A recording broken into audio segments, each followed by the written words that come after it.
Welcome in Ravens Flock. This is Jordan with Ravens Flash Report, and today we're going to be taking a look at some free agents that the Ravens might go after. So, in this offseason, there's really kind of two main groups on the offensive side of the ball that I think the Ravens are going to be taking a look at, and those are going to be running backs and wide receivers. So, in today's video, we're going to take a look at the running back market. In a video that I'm going to be putting out a couple of days later, we're going to be doing the wide receivers. So, in this video, we're going to take a look at some of the big names that have big price tags and some big question marks. And then I'm also going to be giving my opinion on some of the not lesser known, but some assets that might be a little bit less expensive. Some veterans that'll still give you a good value and might fit the team a little bit better. So that's what we're going to be getting into today. Without further ado, let's get to it.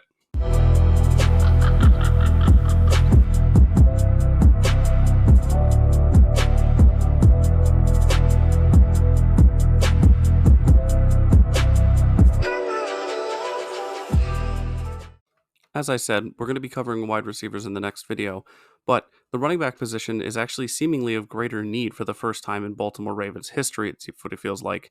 Most of the media and the Ravens fans seem to be debating between either Derrick Henry, whose incredible size, strength, and surprising top-end speed make him an incredible option even at 30 years old, and Saquon Barkley, the younger and more capable, versatile back, who offers not only explosive and shifty running, but also is one of the most capable pass catchers, not named Christian McCaffrey out of the backfield. Now, both Derrick Henry and Saquon Barkley would be extremely useful on the Ravens in 2024. However, I do have a couple of questions for each of their styles of play and how that could be potentially not as good for the Ravens as a lot of fans might think. So, we're going to start with Derrick Henry. Derrick Henry is 30 years old, and while that doesn't seem to have any effect on his availability or production, we also know that Father Time is undefeated. And while being in a committee style may lengthen his career, I also think it would significantly lessen the impact that he has on the field as well. 4 of the last 5 years, he has led the league in rushing attempts, going over 300 yards in every one of those seasons, except last year when he had 280 attempts. When it comes to Ravens and a Ravens rushing bell cow, we haven't had someone rush for over 250 attempts in a season since Ray Rice did it in 2012. Now, Henry running the ball so many times and being the focal point of that rushing attack, that works well if you don't have a quarterback like Lamar Jackson. Ray Rice had Joe Flacco, but since Ray Rice, we haven't had anybody break over 210 attempts in a season. The last to do it over 200 was Mark Ingram in 2019. The Ravens ran the ball more than any other team in the league last year at 541 attempts. That comes out to an average of 31.8 attempts per game. Lamar averaged 9.2 attempts per game, Gus averaged 11.6, and Justice 6 average attempts per game. Now, just these three totaled 26.8 attempts per game out of those 31.8 for the whole team. By comparison, Henry averaged 16.4 attempts per game in 2023. So this is what it looks like if the Ravens do a one-for-one swap of Gus and Henry. Lamar still at 9.2 and Justice at 6, with Henry 16.4, gives you a total of 31.6 attempts per game. What that means is that the Ravens would already be accounting for about 537 attempts on the season, and that's without anybody else on the team running the ball at all, including Keaton Mitchell and Zay Flowers. That to me is very unlikely. When Henry runs the ball more than 15 times a game, he's averaging 92.3 yards per game, but if he runs the ball 15 times or less, he averages only 42 yards per game. Now, obviously, if the team is losing, that's going to dictate the play calling, and there's going to be more pass-heavy options. But in 3 games where he did go over 15 carries, they still lost, so that's not always as big of a marker as it may seem. Basically, what I'm saying is the style of play that Henry has and the style of offense that the Ravens run, especially with their running attack, Henry is a bell cow. He needs to have a good amount of carries to really get going, build up chunks. He might have a 1-yard run, a 2-yard run, a 3-yard run, and then break for that 20-yard run or 50-yard run, right? So the Ravens, with them constantly switching back and forth, they did it this season. We thought that Gus was going to be maybe the bell cow. He gets in for a few, then Justice comes in for a few, then Lamar takes a few. Henry is a guy that's going to need to work up to that. And with a $10 million projected 1-year salary, I don't think the Ravens are going to get the best value out of that. Now, for me, the Saquon Barkley argument comes down to one thing and one thing alone. Do the Ravens think that they will get at least a 90% healthy Saquon Barkley for 3 years, $30 million, which is projected for his next contract? If yes, then I'm on board. But if not, then again, no, I don't think that's a worthy investment. Saquon is a phenomenal athlete when healthy, and the flexibility and versatility that he could provide in a Todd Monken offense could be unbelievably good for this team. The problem comes when you consider that he's missed at least 3 games in 4 of his 6 seasons since entering the league. He's played in 74 games, but left early in 3 of those and missed 24 games overall so far. He also has the same pattern as Henry when it comes to attempts per game, but even more exaggerated. In his last fully healthy season, which was in 2022, he ran the ball 313 times over 18 total games, which averages out to 17.3 attempts per game. Pair that with his over 15 attempts per game, and you will see another volume guy. When he goes over 15 attempts per game, he's averaging 103.3 yards per game. But if he's 15 and under in attempts per game, he's only averaging 55.1 yards per game. The other problem is that this is for 2022. In 2023, he averaged 17.6 attempts per game, and it was not beneficial at all to him.